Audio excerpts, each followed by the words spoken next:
Assalamualaikum warahmatullahi wabarakatuh, teman-teman semua, kembali lagi di podcast Quran Cordoba. Nah, teman-teman, kali ini kita akan berbincang-bincang ya mengenai aktivitas sehari-hari kita, yaitu makan ya, dan juga pola makannya. Nah, teman-teman tahu gak, ternyata ya makan itu, kalau misalnya ada quote itu bilang you are what you eat, yang artinya itu adalah kamu adalah apa yang kamu makan. Dan menariknya, dalam Islam juga mengatur bagaimana sih pola makan yang benar. Nah, sekarang bersama saya ada Dr. Agus Rahmadi. Teman-teman pasti sudah tidak asing lagi. Beliau adalah salah satu penyusun dari Al-Quran Medis. Dan juga beliau sekarang menulis ya buku Food and Life Balancing ala Nabi, sehat dimulai dari rumah sendiri. Dokter, gimana kabarnya dok hari ini dok? Alhamdulillah, baik Mas Arif. Masya Allah dok. Nah, ini kita berbicara tentang pola makan dok ya, atau spesifiknya adalah makanan. Nah, itu sebenarnya di dalam Islam sendiri, apakah diatur juga dok ya pola makan kita dok? Baik. Bismillahirrahmanirrahim. Assalamualaikum warahmatullahi wabarakatuh. Waalaikumsalam warahmatullahi wabarakatuh. Alhamdulillahirabbil alamin. Allahumma shalli ala Muhammad wa ala ali Muhammad. Jadi begini, Mas Arif. Islam itu agama yang sudah sempurna. Ya. Maka di Al-Quran pun juga diajarkan bagaimana kita makan. Bahkan banyak sekali ayat-ayat yang berbicara tentang bagaimana mengatur makanan itu. Salah satu yang pertama, dalam Al-Quran itu disebutkan kata-kata falyanzuril insanu ila ta'amih. Perhatikan makananmu. Berarti kan perintah tuh. Jadi kalau kita makan, perhatikan makananmu. Apa yang diperhatikan? Dalam ayat lain juga Allah ngingetin lagi nih. Ya ayyuhan nas kulu mimma fil ardi halalan thayyiban wala tattabi'u khutuwatis syaitan innahu lakum aduwwum mubin.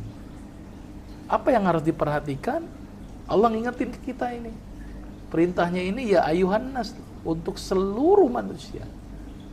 Makannya harus halal baik. Bukan halal atau baik, atau halal dan baik, tapi ngeblend nih, halal baik. Jadi satu ya dok ya? Jadi kalau kita lihat makanan itu jangan halalnya saja, juga harus ngelihat baik nggak buat kita. Kita kadang-kadang halal doang, baiknya nggak dilihat. Jadi wajar saja banyak masalah. Sama satu lagi ditekankan, jangan ngikutin langkah syaitan. Wala tattabi'u khutuwatis syaitan. Ya kan? Langkah-langkah setan tuh ya rakus, tidak memperhatikan adab dalam makanan. Maka itu kenapa Islam juga mengajarkan cara makan. Sudah halal, sudah baik, tidak ngikutin langkah syaitan. Allah ngingetin lagi tuh. Wa kulu washrabu wala tusrifu. Boleh makan yang halal dan baik, boleh minum yang halal baik, tetapi diingatkan jangan berlebih-lebihan. Karena berlebihan juga berdampak buruk. Kelebihan garam, hipertensi. Kelebihan gula, diabetes. Kelebihan cabai, mencret. Artinya segala sesuatu sudah kita perhatikan, sudah aspek halal baik juga diperhatikan, tapi jangan berlebih-lebihan, ini yang harus ditekankan juga. Kapan dikatakan tidak berlebihan dalam makan? Islam mengajarkan makan cukup menegakkan tulang punggung. Ini kata Rasul. Kalau nggak sanggup nih tulang punggung tegak, sepertiga makanan, sepertiga minuman, dan sepertiga nafas. Jadi lambung itu dibagi porsi 3. Ini bukan sepertiga bakul loh Mas Arif. Takutnya bakul jadi kebanyakan, ya kan? Jadi ada spare untuk napas, ada spare untuk minum, ada spare untuk makan. Jadi jangan semuanya makan doang, minum aja nggak sempat, boro-boro napas. Jadi disanggap itu berlebihan. Kalau kita melebihi target sepertiga. Jadi Islam mengajarkan pola makan begitu luar biasanya. Jadi ada di Islam. Maka itu kenapa kita ingin mencoba menjadikan agama ini menjadi tuntunan kita dari segala aspek, termasuk aspek makan. Jadi ada 3 prinsip itu ya dok. Yang pertama halal, dan cuma diperhatikan halalnya tapi juga ada toibnya. Iya. Sudah halal tapi belum tentu toib, ada juga ya dok ya? Iya, ada yang halal nggak toib ada. Apa tuh dok contohnya dok? Rumput. Rumput halal tapi nggak toib Nggak buat toib. manusia. Toibnya buat kambing. Iya. Halal, toib, dan juga jangan berlebihan. Iya. Nah, menarik dok. Tadi dokter bilang kalau makan itu cukup untuk menegakkan tulang punggung, ya, Iya. atau sepertiga makanan, sepertiga air minum, atau dan sepertiga udara, nafas. Iya. Nah, itu sepertiganya tuh seukuran gimana ya dok ya? Kan kadang orang berpikir, cuma sepertiga ini, kayaknya masih kurang sepertiga dah. Masih belum tahu tuh takaran sepertiganya gimana tuh dok? Kalau makan itu jangan sampai intinya begitu. Iya. Itu udah kelebihan lah ya. Jadi makan itu sudah menghilangkan lapar, sudah cukup. Harusnya sih begitu sih. Ciri-ciri kalau kita kelebihan, badan kita juga kelebihan. Nah, itu dia. Jadi ngelihat aja nih, kalau badan kita ada kegemukan atau kegedean, nah jangan-jangan makan kita udah berlebihan. Udah melebihi jadi sepertiga-sepertiga. Sebenarnya kalau kita ngelihat hadis itu kan cukup menegakkan tulang punggung. Artinya kan kalau lapar kan kita begini kan. Aduh, lapar. Udah sekedar tegak aja udah terisi, sudah cukup sebenarnya. Jadi sedikit sebenarnya target makannya seperti itu. Kalau berlebihan itu untuk napasnya udah susah, Mas Arief. Habis makan ngap-ngapan gitu kan, untuk jalan nggak kuat, itu udah kelebihan itu berarti. Napas jadi susah. Karena kalau dia berlebihan kan dia akan menekan diafragma ke sini. Jadi oksigenasi juga jadi akan masalah. Maka itu kenapa jangan melebihi ukuran lambung.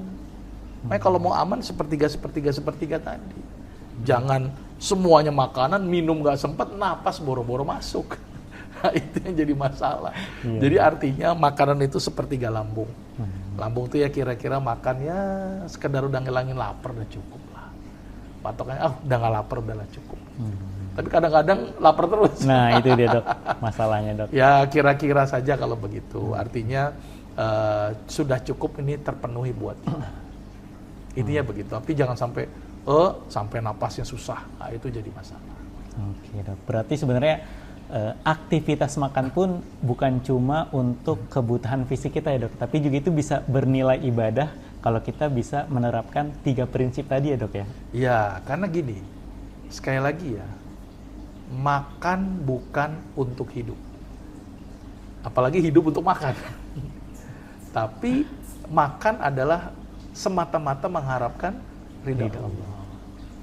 Ya, itu juga disebutkan tuh di dalam Al-Qur'an kan bahwa makan itu kalau bisa ingat sama Allah. Bahkan bagaimana menjadikan makan itu sebagai sarana kita untuk bersyukur. Ya kan?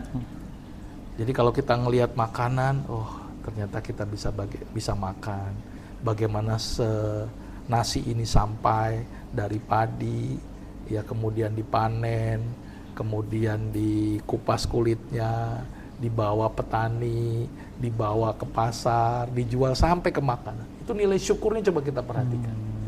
Jadi malah dijadikan sebagai sarana untuk bersyukur kepada Allah. Karena kadang-kadang makan itu bukan dijadikan sebagai sarana. Sekedar saya butuh makan, nggak gitu harusnya sih.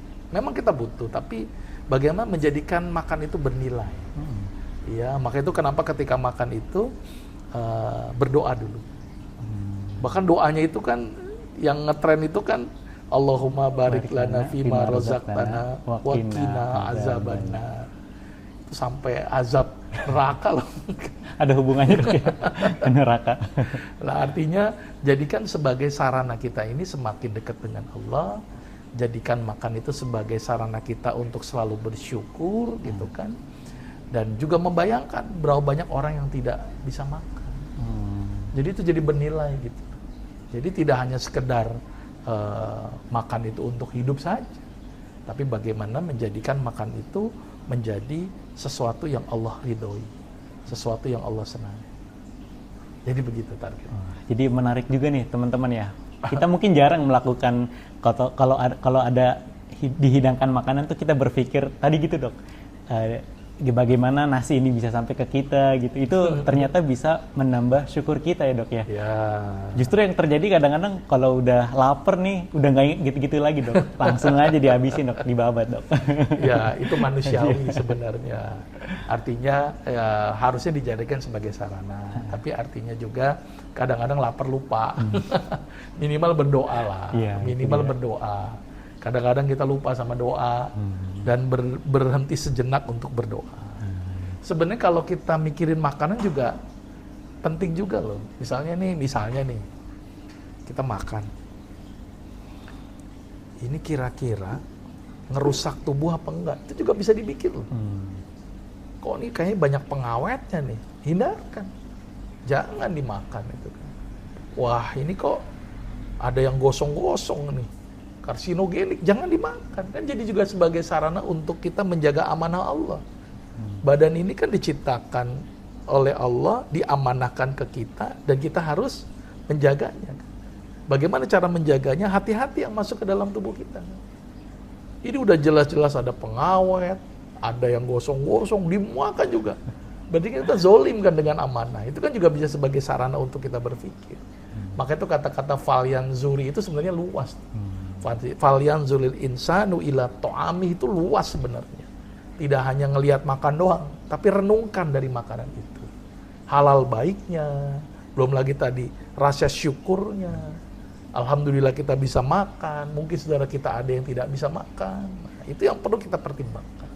Jadi aspek-aspek lain dari makanan itu banyak kita lihat manfaatnya. Tidak hanya dari aspek tadi sekedar memenuhi kebutuhan tubuh kita. Tapi ini juga sebagai sarana juga untuk bentuk kita ingin menjaga badan kita supaya badan kita ini karena amanah dari Allah, maka harus kita jaga, kita harus perbaiki dengan kebutuhan nutrisinya dan dihindari dari sesuatu yang menyebabkan buruk terhadap badan kita. Oke dok. Begitu Mas Ari. Nah, ini kita lanjut ke teknisnya dok. Ya. Nah, tadi kan udah dijelaskan prinsip-prinsipnya. Nah, sedangkan kalau untuk teknisnya sendiri, cara makan Nabi Muhammad itu seperti apa sih dok? Begini, mungkin tidak ada secara spesifik ya makannya gitu ya, tetapi banyak sekali hadis-hadis yang berbicara dimulai dari jenis makanannya, adab makannya, cara makannya, itu dijelaskan dalam hadis-hadis. Kita mulai dari cara makannya dulu. Nah, ini kan kita bahas satu-satu dong. Iya. Cara makannya dulu Iya, gitu kan. Rasulullah itu banyak mengajarkan cara makan sampai detail. Yang pertama, makan sebaiknya berwudu dulu sebelum makan atau cuci tangan sebelum makan. Itu ada hadisnya. Tujuannya biar makan kita itu bersih. Makan dengan menggunakan tangan kanan. Itu diajarkan oleh Rasulullah. Bahkan ada hadis yang berbicara 3 jari. 3 jari makan. Ternyata makan dengan 3 jari ini memberikan aspek yang luar biasa sebenarnya. Kalau 3 jari sama 5 jari kan banyakan yang mana tuh Mas Arif? Kan 5 jari. 5 jari dok. Sekarang bayangin 3 jari masuk ke mulut, 5 jari masuk ke mulut. Jumlah makanan yang 3 jari lebih sedikit, yang 5 jari lebih banyak. Sedangkan enzim yang dihasilkan tubuh ya mentok sekedar kadarnya yang diproduksi oleh tubuh. Maka kualitas enzim pada 3 jari sama 5 jari lebih banyak kualitas yang 3 jari. Karena enzimnya ya segitu-segitu aja yang dihasilkan oleh tubuh kita. Tidak mungkin enzimnya langsung 1 truk gitu kan. Tapi sebatas dengan kebutuhan tadi. Dengan 3 jari kualitas enzimatis dari menjadi lebih sempurna karena jumlahnya tidak terlalu banyak. Kalau enzimatis sempurna, 3 jari masuk, pencernaannya juga sempurna yang ada di dalam mulut, maka akan tercegah dari banyak risiko. Salah satunya adalah makanan itu kan dikhawatirkan juga menjadi sumber kuman. Ketika makanan masuk ke dalam mulut kita, resiko kuman juga ada. Kalau makan kita terlalu banyak, maka kumannya juga potensinya banyak. Sedangkan enzim kita terbatas. Tapi kalau makanannya sedikit-sedikit gitu kan, porsinya sedikit, enzimatisnya juga pas, maka membunuh bakterinya jadi optimal. Jadi tercegah dari penyakit infeksi. Selain itu juga ada satu enzim di air liur kita, namanya enzim amilase. Amilase. Yang mengubah amilum menjadi gula. Maka itu ketika kita makan, tolong ngunyahnya yang lama. Ya, jangan buru-buru. Ya, tenang. Supaya apa? Walaupun makanan itu sedikit, ngunyahnya yang lama akan terasa lebih cepat kenyang. Ketimbang makan banyak, ngunyahnya cepat, apalagi nggak dikunyah. Langsung ditelan. Nah, jadi memberikan efek lebih kenyang. Enzimatisnya sempurna karena jumlah 3 jari, gitu kan? Memberikan efek mencegah timbulnya infeksi dan mencegah jadi pencernaan tidak sempurna, dan juga memberikan rasa lebih kenyang karena enzim amilasenya bekerja dalam mengubah amilum menjadi glukosa. Itu dari cara makan 3 jari. Habis makan dijila, ada gitu kan? Itu ternyata merangsang pengeluaran air liur lagi tuh, dan kita benar-benar bersih. Makan dari pinggir, jangan dari tengah, ya kan? Itu jauh lebih sopan, ya kan? Dan berdoa sebelum dan sesudah makan. Dari caranya saja Rasul sudah mengajarkan. Bahkan Rasul memerintahkan kita makan itu jangan sambil berdiri, duduk. Karena kalau berdiri tidak tenang, tapi kalau duduk bikin efek relaksasi. Jadi dimulai dari ketenangan. Dan bahkan Rasul juga mengajarkan kita kalau makan itu bersama-sama. Jangan sendiri-sendiri.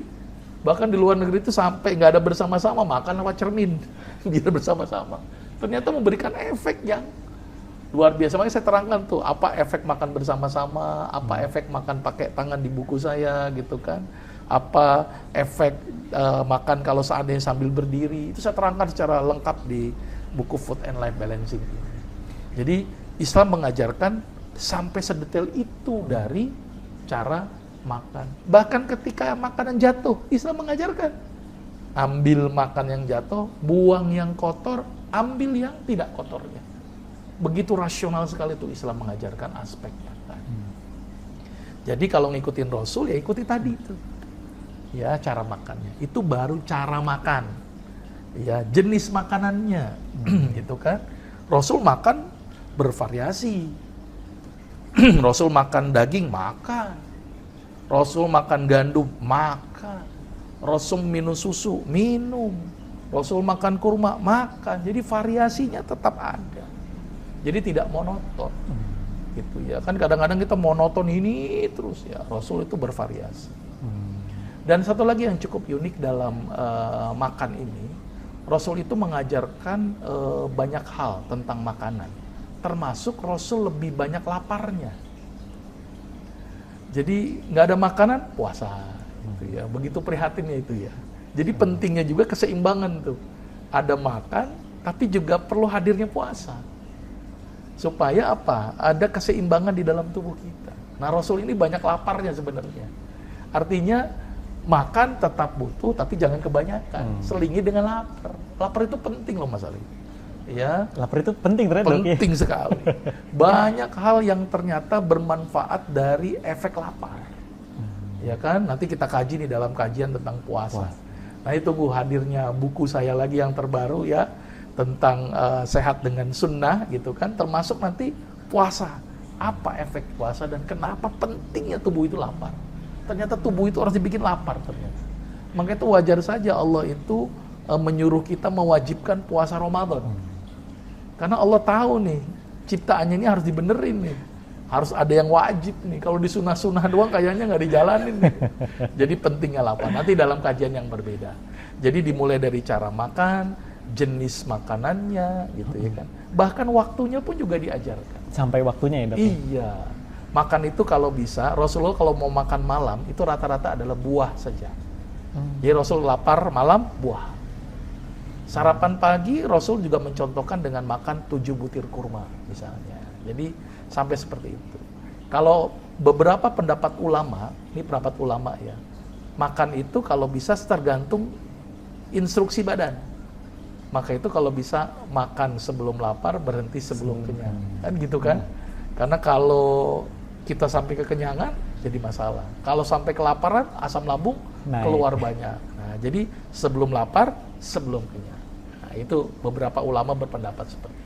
Masya Kira-kira Allah. begitu, Mas Arif. Iya, iya, Ini kepanjangan saya ceritanya. Nggak apa-apa dok, biar penyampaiannya lebih jelas lagi dok. Ya. Nah ini dok, ada yang bilang nih dok, apapun makanan yang kita makan dok, itu ujung-ujungnya mohon maaf akan menjadi kotoran juga dok. Ya. Nah sebenarnya dampak apa yang kita makan terhadap fisiologis tubuh itu seperti apa sih dok? Jadi gini, sebenarnya apa yang kita makan jadi kotoran ya. Bukan jadi kotoran, itu udah diserap-serap Mas Arif. Yang ada itu tinggal ampasnya aja, bukan makanan tuh jadi kotoran. Kotoran itu ampasnya aja. Jadi ibaratnya itu kalau kita meres buah itu ampas sudah. Tapi udah banyak komponen yang terserap. Misalnya kita makan daging nih, kan dipecah-pecah, dipotong, dikunyah. Nanti menjadi lebih kecil lagi, masuk ke lambung, kena asam lambung, masuk lagi kena enzim namanya protease, terpecah menjadi asam amino diserap, nah tinggal ampasnya, nah itu yang dibuang.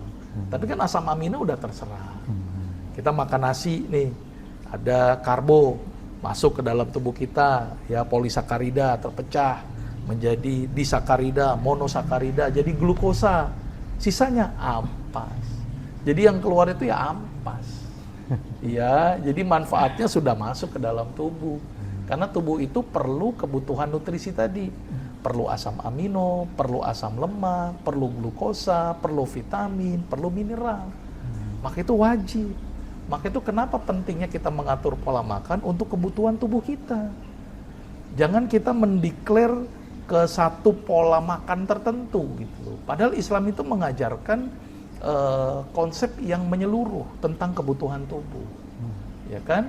Tubuh butuh tadi. Ya. Jadi kalau bilang makan toh juga kotoran juga, ya nggak juga. Memang jadi kotoran, tetapi itu ampasnya aja. Tapi zatnya sudah masuk ke dalam tubuh yang dibutuhkan oleh tubuh. Iya gitu. Jelas Mas Arif ya. Insya Allah jelas. Malah kalau nggak ada kotoran bingung nanti. Nah dok, tadi kan dokter juga udah kasih sedikit ya. Spill tentang apa yang Nabi makan itu ternyata macam-macam. Kalau misalnya kita kenal sekarang itu dengan mungkin gizi seimbang ya dok ya, menggantikan 4 sehat 5 sempurna tadi dok.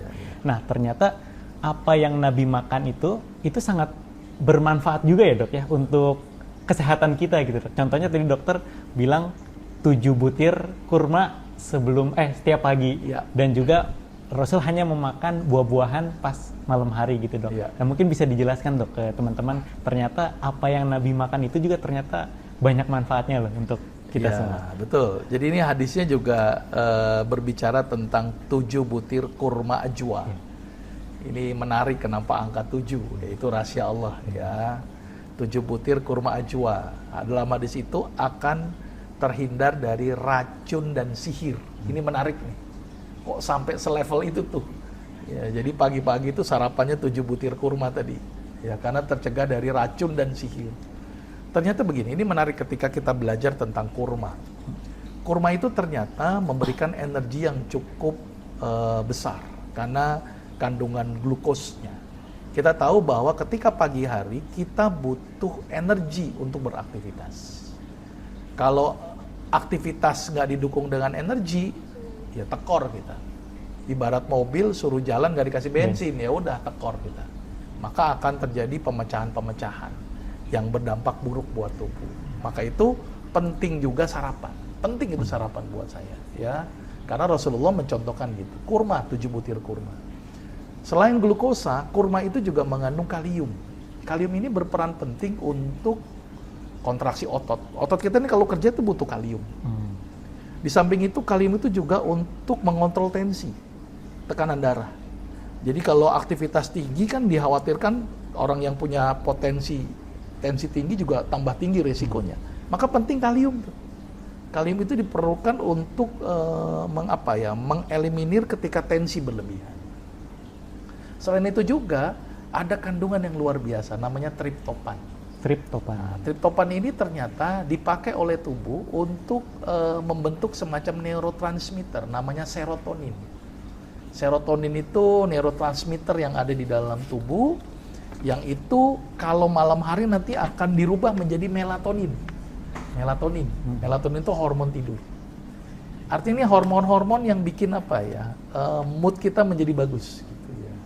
Maka itu diawali dengan kurma, memberikan energi yang luar biasa, gitu kan? Karena tadi perlu energi, dikasih kalium untuk gerak, karena kita kalau kerja itu butuh gerak, ditambah lagi dikasih yang bikin tenang. Jadi kita kerja, gerak dengan hati yang tenang dan senang. Maka awali dengan itu dulu. Maka itu kerennya 7 butir kurma, ajwa setiap pagi. Maka memberikan potensi yang optimal dalam bekerja. Maka itu keren banget ini, kenapa 7 butir kurma. Gitu kan? Karena ada aspek energinya tadi. Kalau kita ngikutin Rasul, ngikutin 7 tuh. Ya, tapi untuk diabetes waspada. Yang diabetes itu waspada karena kandungan glukosanya cukup tinggi. Maka itu kenapa ketika berpuasa aja diawali berbuka dengan kurma. Karena kurma tadi yang memberikan energi, persiapan untuk kita beraktivitas, kalium tadi untuk otot gitu kan, dan neurotransmitter untuk persiapan mental gitu. Jadi keren banget ya dok, hebat banget kurma tuh ternyata bisa bikin mood pagi itu jadi baik gitu dok. Ini kalau kadang-kadang kita paginya diawali dengan gorengan dok, ini gimana dok? Pantesan mood ke depannya itu berantakan juga ya dok ya. Ya sebenarnya bolehlah gorengan, cuman jangan kelebihan gitu loh ya. Kan masyarakat kita memang kebiasaannya begitu kali ya. Kurma jalan, ya bolehlah gorengan tapi jangan berlebihan. Tapi kalau orang-orang yang sudah punya kolesterol tinggi, waspada dengan gorengan. Ya, saya masih senang kok gorengan kok ya, tapi jangan berlebihan. Ya, kalau diawali dengan kurma jauh lebih bagus, gitu kan. Gorengan boleh, ya, tapi perhatikan ya, kalau berlebihan jadi bermasalah.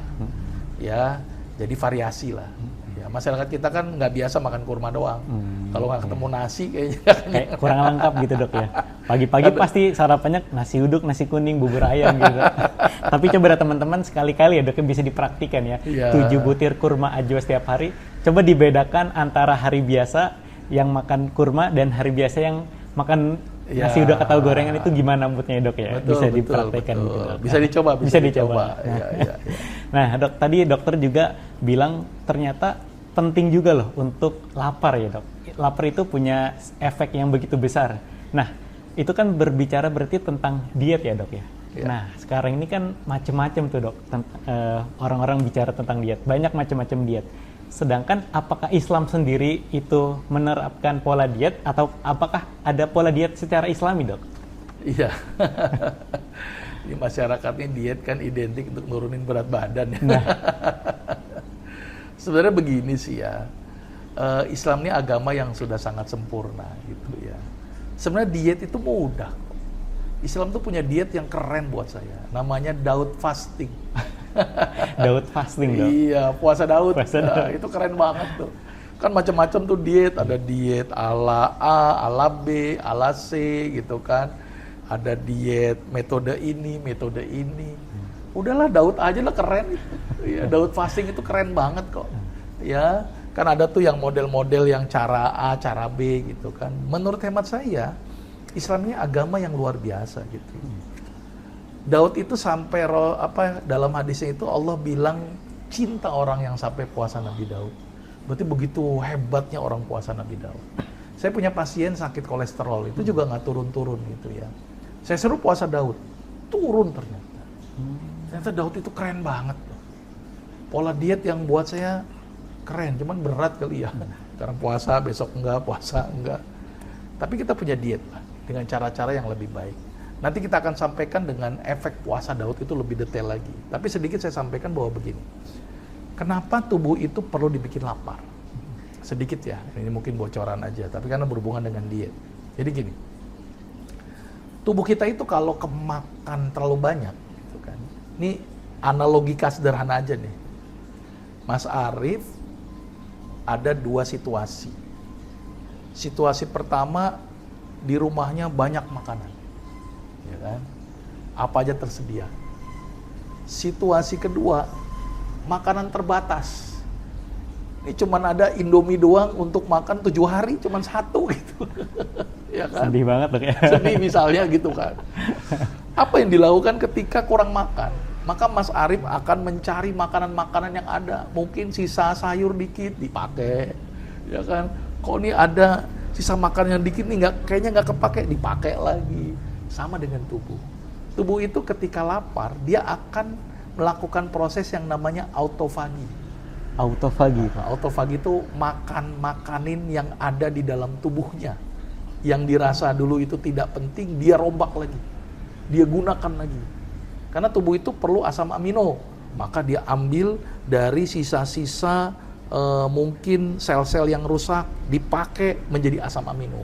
Itu dampaknya bakalan ke kesehatan nggak, Dok, itu? Kesehatan jelas. Jadi bahasa sederhananya, sel itu mengalami perbaikan diri. Oh. Jadi sel-sel yang rusak dibenerin lagi tuh dengan cara autofagi tadi. Dan itu terjadi kalau kita lapar, Dok? Oh. Karena gini, sampah ibarat sampah. Kalau dalam rumah itu penuh sampah, ama nggak ada sampah, bersihan yang mana? Sterilan yang mana dan bagusan yang mana? Yang nggak ada yang nggak ada sampah. Sama dengan sel. Kalau sel kebanyakan sampah tidak didaur ulang, selnya rusak. Maka ketika didaur ulang, maka selnya menjadi bagus. Karena tubuh itu butuh makan, maka tubuh melakukan namanya autofagi. Fagi itu kan memakan, gitu kan. Jadi selnya itu dipermak, sampah-sampahnya dipakai, didaur ulang untuk kebutuhan dirinya sendiri. Nah, itu kalau kondisi kepepet. Maka itu ada istilah the power of kepepet. Ya, tubuh itu kalau kepepet tuh make. Gitu kan namanya autofagi. Belum lagi efek ketika butuh energi, maka tubuh akan menggunakan lemak yang dipakai. Jadi kita tidak berlebihan lemak di dalam tubuh. Karena kondisi lapar, dia juga butuh lemak. Jadi hebatnya tubuh itu didesain oleh Allah, ketika dia lapar, maka dia melakukan proses pemenuhan kebutuhan sendiri dengan cara yang namanya autofagi. Autofagi itu yang sekarang diteliti itu dapat hadiah Nobel tuh ya tahun 2014 kemarin. Hebatnya puasa karena melakukan proses yang namanya autofagi, sel-selnya menjadi lebih bagus, lebih awet muda, lebih sehat sel ketika kita melakukan aspek puasa. Itu sedikit salah satu aspek. Nah, itu kan kalau misal kita nggak makan ya, Dok. Nah, kalau di intermittent fasting kan kita masih boleh minum tuh, Dok. Iya. Nah, itu apakah efeknya akan sama dengan puasa, Dok? Kan sama-sama nggak makan nih. Tapi kalau puasa itu kan nggak boleh makan dan nggak boleh minum. Kalau intermittent fasting kan masih boleh minum, Dok. Nah, itu kan apakah ada dampak perbedaannya, Dok? Iya, jadi gini. Ketika kita minum berlebihan, minum kekurangan, itu kan ada mekanisme pengaturannya di dalam tubuh. Kenapa puasa itu harus melibatkan tidak makan, tidak minum? Supaya organ-organ lain pun juga bisa berperan. Ketika tubuh kekurangan minum, maka ginjal akan berusaha tidak mengeluarkan kencing, kayak gitu kan, ditahan kencingnya. Maka terjadi proses perubahan di daerah ginjalnya, gitu kan. Ketika kita tidak minum, maka tubuh akan menjadi efisien ya untuk mencegah supaya tidak terjadi kelebihan pengeluaran cairan. Maka itu ketika puasa itu tidak hanya makan saja, tapi minum pun juga dibatasi. Belum lagi kalau minumnya berwarna-warna, kan juga jadinya useless nanti. Nah, jadi pentingnya begitu. Nah, yang paling penting begini, kalau intermittent itu kan dia patokannya jam ya. Tapi kalau puasa patokannya adalah sirkadian. Ini yang paling titik krusial. Ternyata tubuh kita itu ada satu siklus namanya siklus sirkadian. Maka itu puasa itu hanya berlaku di siang hari, bukan malam hari. Malam itu tidak puasa, tapi siang puasa. Tapi kalau intermittent itu kan pakai waktu. Ya kan? Sekian dan jam sekian sampai jam sekian. Kalau Islam tidak pakai waktu, tapi pakai berdasarkan siklus sirkadian. Maka itu nggak ada puasa malam hari kan, puasa semuanya siang hari. Karena ketika malam terjadi satu siklus namanya siklus sirkadian ACTH. ACTH itu adalah singkatan dari adrenocorticotropic hormone. Yang dia keluar dari jam 1 malam sampai jam 6 pagi. Itu udah mulai keluar. Ya kan? Dan itu ngikutin siklus itu. Ketika kondisi siklus itu, maka dia butuh asupan. Karena dia memproduksi hormon kan. Dari ACTH menghasilkan yang namanya kortisol. Belum lagi nanti keluar juga di hipofisis ada growth hormone. ada TSH, ada FSH, ada LH. Ini hormon-hormon yang dihasilkan oleh hipofisis yang dia diproduksi pada saat malam hari. Dan untuk produksi itu sebenarnya kalau kita dilakukan puasa menjadi tidak efektif. Maka itu kenapa puasa itu dilakukan di siang hari. Ketika hormon itu tidak bekerja, Dok, ya? Bukan nggak bekerja, artinya tidak mulai starting diproduksi. Maka itu nggak ada puasa malam hari. Karena udah tidur kita kan. Padahal enak juga kerasa, Dok. Iya, kerasa. Nah, kalau intermittent kan pakai waktu. Nah, itu yang membedakan. Makanya kenapa saya lebih senang Daud fasting daripada intermittent fasting. Pilihannya adalah tadi Islam mengajarkan Daud fasting. Ya, tapi bukan saya membilang ini buruk gitu ya. Boleh-boleh saja. Silakan orang intermittent fasting, silakan orang melakukan diet apapun, tapi yang paling luar biasa adalah Daud fasting. Nah, bukan berarti itu jelek, boleh gitu kan. Dalam beberapa kasus mungkin baik. Tapi buat saya yang paling bagus adalah yang datangnya dari Allah dan Rasulnya, yaitu Daud fasting. Itu keren banget. Masya Allah. Ya. Nah, Dok, ada tips gak sih buat orang yang mau mulai puasa Daud, Dok? Karena untuk mulai puasa itu kayaknya bener-bener butuh mental juga, Dok. Karena saya sendiri aja kalau misalnya puasa Senin Kamis aja gitu, Dok, ya. Kadang suka bawaannya lemas, pusing gitu, Dok. Ini apalagi Daud ya, kira-kira ada beban gimana gitu, Dok, ya? Pertanyaannya deh, kalau bulan Ramadan kuat nggak? Kuat sih, Dok. Kenapa kuat? Karena mungkin terbiasa kali, Dok. Motivasinya udah kuat. Ya kan? Saya mau puasa Ramadan gitu kan. Ini kalau motivasinya bener ya. Kadang-kadang orang puasa nggak enak sebelahnya puasa, ikut puasa kadang-kadang ya. Tetapi motivasi di bulan Ramadan itu cukup kuat sehingga dia kuat puasa setiap hari. Masa Daud nggak kuat yang puasa sekarang selang-seling gitu. Apalagi Senin Kamis nggak kuat, malu lah gitu kan. Sebenarnya bukan nggak mau puasanya, mungkin niatnya yang kurang gitu loh. Mungkin niat kita ini yang harus diperbaiki. Kita berpuasa karena Allah. Coba diperbaiki. Terus kadang-kadang memang orang disuruh puasa, kadang-kadang terpaksa dulu, kadang-kadang dibikin puasa, dibikin terpaksa. Misalnya saya nyuruh pasien, saya paksa dulu nih, puasa Daud ya, kalau nggak Daud kayaknya nggak bagus. Nggak apa-apa, dibikin terpaksa dulu. Tapi lama-lama nanti jadi habit. Jadi kebiasaan, maka dia akan rutin puasa Daud. Tapi sekali lagi, untuk bisa kita melakukan puasa, motivasi diri yang harus kuat. Intinya sih motivasi. Tips yang pertama itu motivasinya dulu, Dok, ya?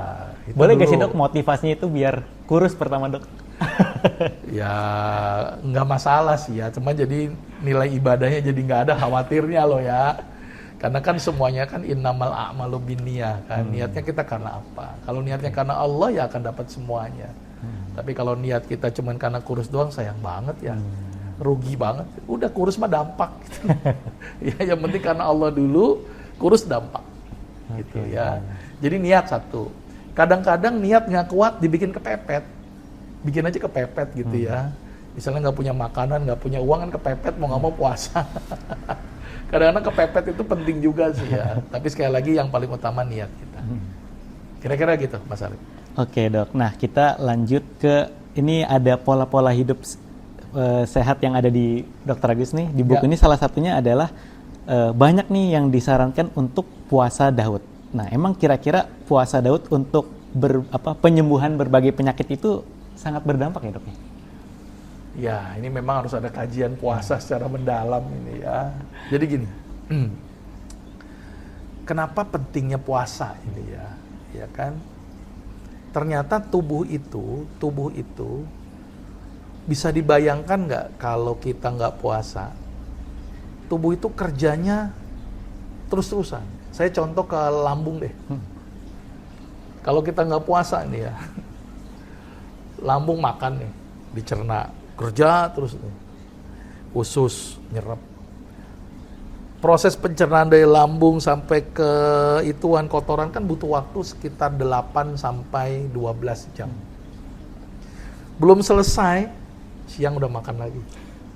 Belum selesai, udah makan lagi. Belum 8 jam lagi, makan lagi. Itu baru makan doang, belum ngemil. Kalau ngemil kan waktunya lebih singkat lagi. Saya bilang nih, ini usus kapan selesainya, ini istirahat. Nah, ketika kita lapar dari jam 5 misalnya, sampai jam 6, itu kan 12 jam. Ada fase 8 jam, misalnya kita anggap jam 5 ya. 8 jam itu kan jam 2, jam 3 udah selesai. Ada fase istirahatnya tuh jam 2 sampai jam 6. Fase istirahat ini yang dipakai oleh usus untuk memperbaiki diri tuh. Ya, ada yang rusak. Kan ketika puasa kan akan terjadi autofagi, diperbaiki. Sel-selnya kalau udah istirahat kan jadi perbaikan. Ibarat misalnya begini. Ibarat mesin memproduksi sesuatu, tapi mesin itu nggak pernah berhenti. Kira-kira jebol nggak itu mesin? Pasti jebol, Dok. Nah, mobil pakai nggak pernah berhenti terus, pasti jebol. Nah, ketika berhenti kan bisa diperbaiki, bisa dikasih oli, diservis lah, Dok, diservis kan. Kalau nggak berhenti kapan servisnya? Nah, sama dengan tubuh.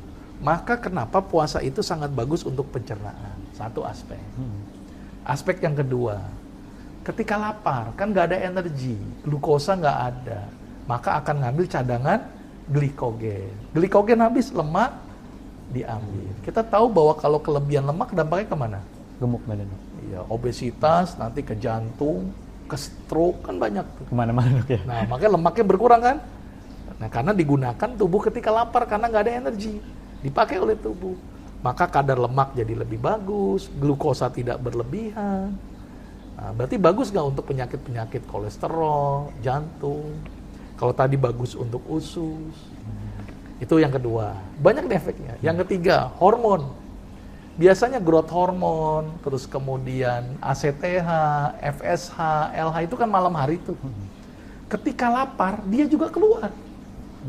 Berarti kan jadi manfaat hormon di dalam tubuhnya menjadi lebih seimbang, lebih baik. Gitu kan? Jadi dari sisi hormon aja itu diperbaiki. Belum lagi dari aspek spiritual. Nah, itu dari aspek fisik banyak nih kalau kita bicara sampai subuh nanti ya. Belum lagi aspek spiritual. Spiritual itu bikin hati kita menjadi tenang, gitu kan? Terus kemudian dengan berpuasa, apalagi niat karena Allah, kita semakin dekat sama Allah, ya kan? Dengan berpuasa kalau dia benar ya memperhatikan, saya lapar, saudara saya lapar, berarti saya harus berbuat baik kepada saudara saya untuk memberikan sedekah. Itu aspek dari spiritual. Jadi tidak hanya ansih manfaat buat tubuh secara fisik, tapi juga bagus buat secara mental. Dan itu tidak terdapat pada diet-diet yang lain. Diet lain kan nggak ada aspek mental. Kalau ini aspek mentalnya cukup kuat. Karena kita beribadah karena Allah. Kan disebutkan kan inna sholati wa nusuki wa mahyaya wa mamati lillahi rabbil alamin. Kalau diet yang lain nggak ada hubungannya dengan Allah kan. Nah ini berhubungan dengan Allah. Aspek spiritualnya menjadi kuat. Maka itu kenapa puasa itu bisa menyembuhkan banyak aspek. Aspek mental, aspek psikis.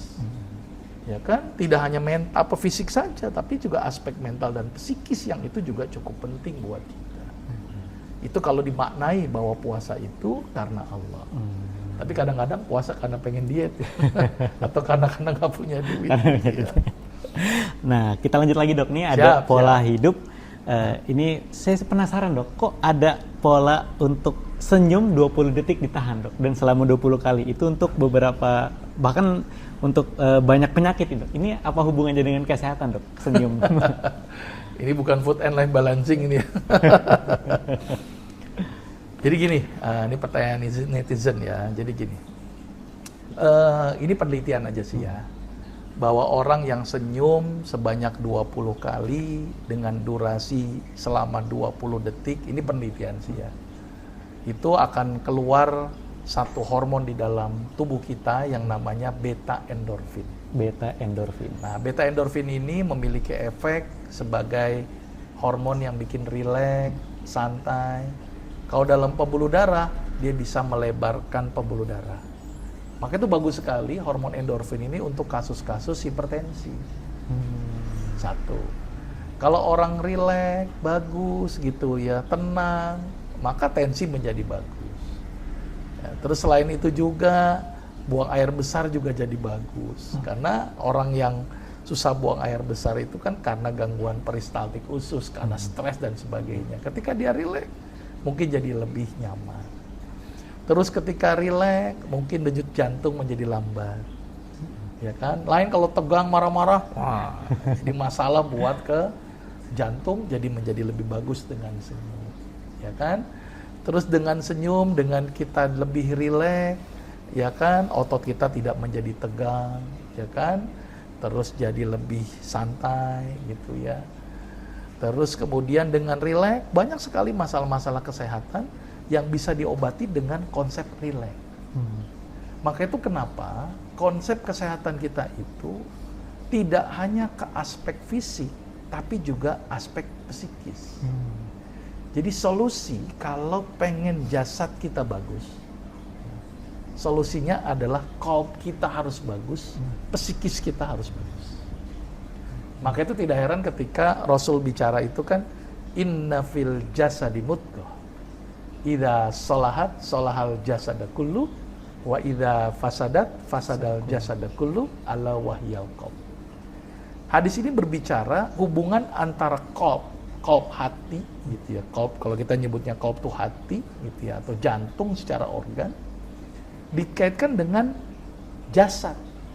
Idza salahat salahal jasada kullu. Kalau qalbnya bagus, jasadnya bagus.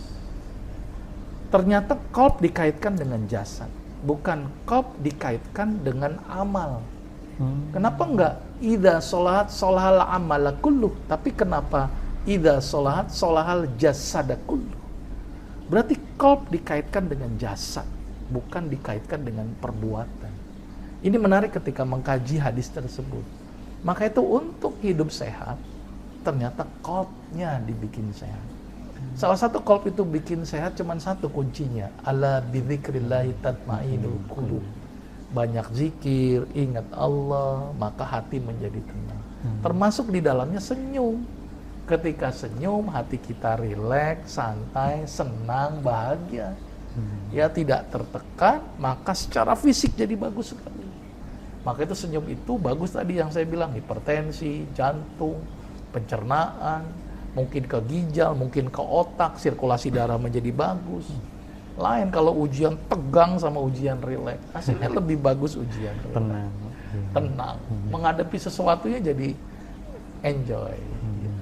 Kira-kira begitu. Berarti ini sangat berkaitan sama pola hidup selanjutnya, itu jangan emosi, jangan buruk sangka, itu kan berkaitan dengan hati juga ya dok ya? Iya. Ternyata betul. pola pikir yang stres itu juga malah justru akan berdampak pada penyakit juga ya dok ya? Nah, jadi stres ini tadi ada yang namanya eustress, ada yang namanya distress. Apa tuh dok? Ini penting ini ya, biar bisa dipahami. Jadi gini, setiap manusia itu pasti akan mengalami stresor.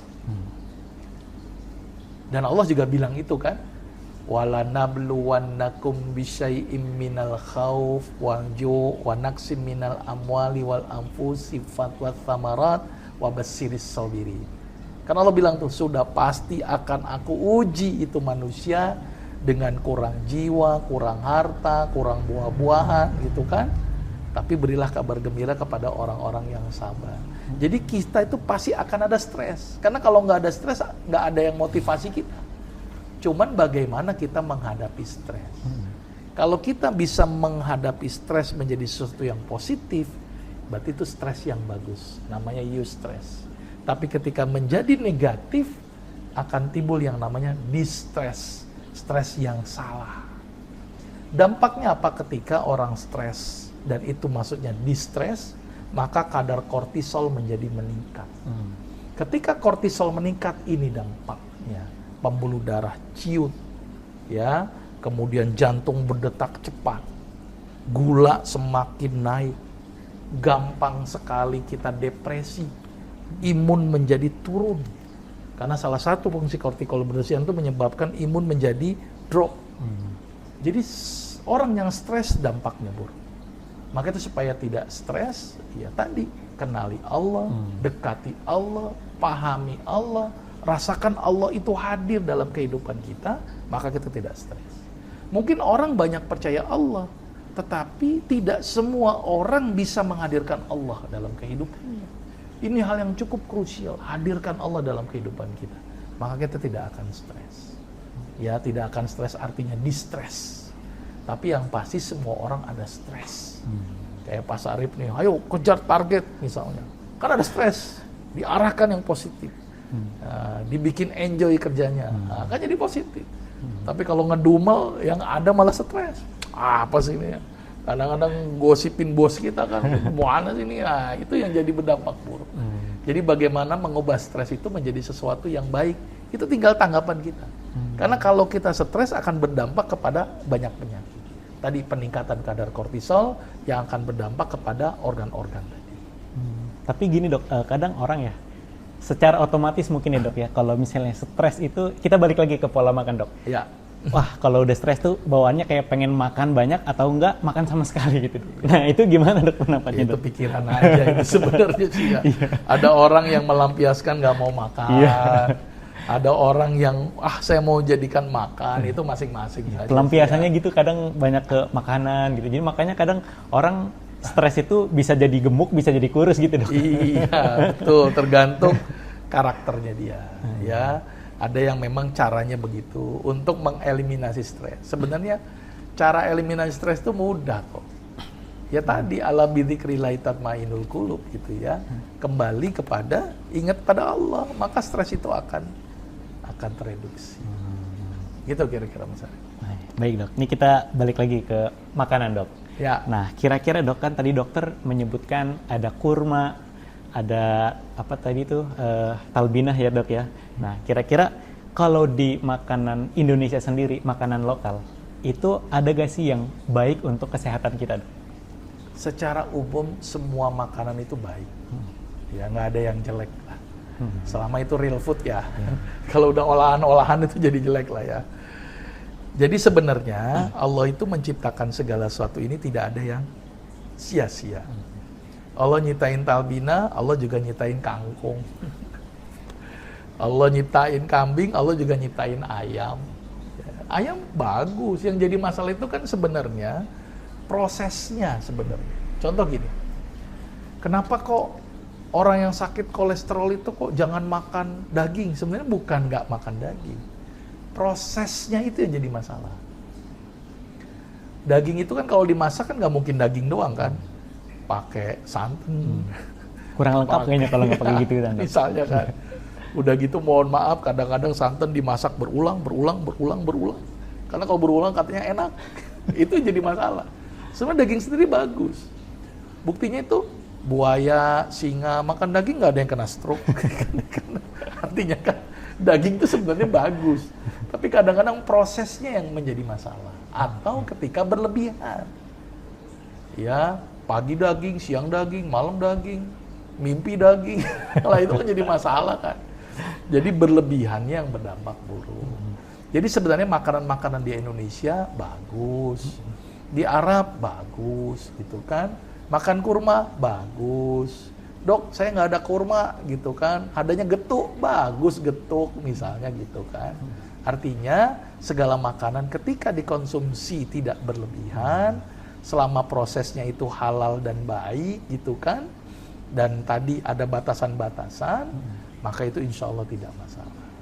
Ya, jangan nanti kita pengen serba yang makanan yang sunnah identik dengan yang dari Arab saja, tidak. Padahal di Indonesia juga banyak Kan konsep halalan toyiban itu kan konsepnya menyeluruh. Nggak cuma spesifik di Arab ya dok ya? Iya. Bukan makanan Timur Tengah enggak ya dok ya? Iya, jadi ada makanan-makanan yang makanan singkong Indonesia banyak, ya itu bagus. Cuma jangan kelebihan. Ubi bagus, cuma jangan berlebihan. Kan intinya itu sebenarnya. Ya kan, takutnya kita mendiskriminasi. Wah, makanan Indonesia nggak nyunah nih. Makan korma aja nyunah, ya nggak juga. Korma bagus, kalau ada. Kalau nggak ada ya singkong, boleh. Gitu ya. Tapi kalau bicara manfaat, masing-masing punya kelebihan. Misalnya begini, ya, nasi sama ikan, sama-sama memberikan manfaat nggak? Sama. Ikan unsur asam aminonya dibutuhkan, nasi unsur glukosanya dibutuhkan. Jadi sama-sama kan peranannya. Jadi nggak ada yang dibedakan. Intinya Allah menciptakan segala sesuatu di dunia ini, semuanya itu bermanfaat. Cuman tinggal kitanya saja memperlakukan dia itu seperti apa. Ya kan? Kadang-kadang singkong bagus nih, bagus. Cuman ditambahin gula misalnya kan, tambahin pengawet, tambahin rasa singkong, rasa stroberi misalnya. Topping-toppingnya itu yang berbahaya dok ya. Itu yang jadi berdampak kan. Jadi kadang-kadang proses kita ini yang menyebabkan badan kita jadi rusak. Singkongnya mah bagus gitu ya, selama tidak berlebihan. Tapi prosesnya atau penambahan zat-zat itu yang jadi masalah. Makanya sekarang kan ada gerakan kembali kepada real food. Real food, makanan real gitu ya. Bukan makanan yang unreal, tidak real gitu kan. Karena tadi penambahan zat-zat yang tidak digunakan oleh tubuh. Makanya saya selalu mengingatkan kepada pasien-pasien saya, hindari 5P. Penyedap, pengawet, perasa, pewarna, pemanis sintetik. Cari yang natural. Itu jauh lebih aman, jauh lebih bagus. Begitu kira-kira. Di sini juga ada ini dok ya, dokter kasih banyak resep yaitu bawang putih dan juga kunyit dok ya. Itu justru juga sangat baik ya untuk kesehatan kita, apalagi yang punya penyakit lambung ya dok ya. Ya, bawang putih hati-hati itu. Yeah. Bawang putih itu memiliki manfaat sangat luar biasa. Satu, bawang putih itu dipakai untuk menurunkan kadar kolesterol. Bawang putih juga memiliki efek mengencerkan darah. Bawang putih juga bagus untuk menurunkan tekanan darah. Jadi banyak tuh manfaat bawang putih. Tapi hati-hati penggunaan bawang putih untuk orang-orang yang punya penyakit gastritis atau lambung. Nah, itu harus diwaspadai. Ya, bawang putih itu kan bumbu dapur kita kan. Nah, proses pengolahannya ini yang penting. Yang paling benar itu kalau pakai bawang putih setelah masakan matang. Matang dulu, ulek, cemplung. Nah, kalau kita kan digongseng dulu. Jadi malah jadi rusak itu zatnya. Karena ada beberapa enzim yang dengan pemanasan itu menjadi rusak. Ya, enzim aliin itu kalau pemanasan malah jadi rusak. Ya, maka itu yang paling bagus itu makan dalam tadi setelah masakan matang baru cemplung, itu yang paling bagus. Itu bawang putih. Kunyit, kunyit itu keren lagi itu ya. Kunyit itu ada kandungan zat yang namanya kurkumin. Kurkumin ini ternyata memiliki banyak manfaat. Ya. Salah satunya adalah yang pertama, kurkumin itu juga membantu menurunkan kolesterol. Tapi juga bagus untuk kesehatan hati kita. Jadi bersifat hepatoprotektor, melindungi hati. Merangsang regenerasi daripada sel hati. Selain itu juga, kunyit ini ternyata bagus sekali untuk orang-orang yang sakit mah. Nah, ini penting nih. Orang yang sakit mah itu kan sering pakai obat-obatan seperti antacid atau golongan zolzol untuk menghambat pengeluaran. Padahal si kunyit keren loh. Kunyit ini mampu bersifat sebagai antasida alamiah karena dia sifatnya basah. Karena banyak senyawa flavonoidnya, alkaloidnya. Selain itu juga, kunyit itu mampu melapisi lambung. Sehingga aman itu dari kelebihan asam lambung yang masuk ke dalam lambung. Ditambah lagi, kunyit itu mampu merangsang regenerasi daripada mukosa lambung. Dan ini tidak terdapat pada pengobatan konvensional. Jadi kunyit itu unik nih, merangsang regenerasi mukosa, tapi juga memiliki efek anti-inflamasi, anti peradangan. Padahal obat anti radang secara kedokteran konvensional itu dilarang karena bikin iritasi. Tapi kunyit memiliki efek anti radang, merangsang regenerasi mukosa, ditambah lagi kunyit memiliki efek mampu menghambat pertumbuhan kuman Helicobacter pylori penyebab timbulnya permasalahan lambung. Jadi kunyit keren untuk orang-orang yang sakit. Itu dari satu kunyit saja. Makanya kenapa saya lebih condong menggunakan terapi-terapi yang sederhana dulu. Mudah, murah, gampang, minimal resiko efek samping. Kita coba dengan bagaimana pola makan itu dijadikan sebagai pengobatan kita. Bahkan yang ada di dapur-dapur itu bisa jadi obat. Kira-kira begitu. Jadi sebenarnya di makanan Indonesia bahkan sederhana ya, di dapur juga itu ada manfaat-manfaat yang kirain saya tuh kunyit cuma buat kayak orang monok yang haid gitu dok. Ternyata lebih dari itu dok ya. Ya banyak sekali manfaat kunyit itu ya. Tidak hanya untuk aspek itu saja, kunyit itu juga bagus juga untuk tadi hati, kolesterol gitu kan. Bahkan memiliki efek membantu menurunkan kadar gula darah. Itu kan orang diabetes itu bagus juga dengan penggunaan kunyit. ya. Tapi perlu dikombinasi dengan herbal-herbal yang lain. Misalnya untuk diabetes tambahin kunyit sama pare atau kayu manis. Ya. Itu kan ada tuh beberapa tanaman yang ternyata mampu menurunkan kadar gula darah. Misal seperti itu. Makanya kenapa orang zaman dulu tuh hebat tuh, bikin bumbu dapurnya banyak gitu ya. Ternyata makanan berbumbu itu yang dicari ternyata. Begitu kira-kira. Masya Allah, begitulah teman-teman ya, ini banyak banget insight yang kita dapat dari Dr. Agus. Ternyata pola-pola makan kita itu, kalau kata Dr. Agus nih, makan itu bisa jadi obat, bisa juga jadi penyakit ya. Kalau misalnya kita berlebihan, itulah yang menjadi penyakit untuk kita. Nah, semoga teman-teman bisa mengamalkan apa yang Dr. Agus ajarkan. Assalamualaikum warahmatullahi wabarakatuh.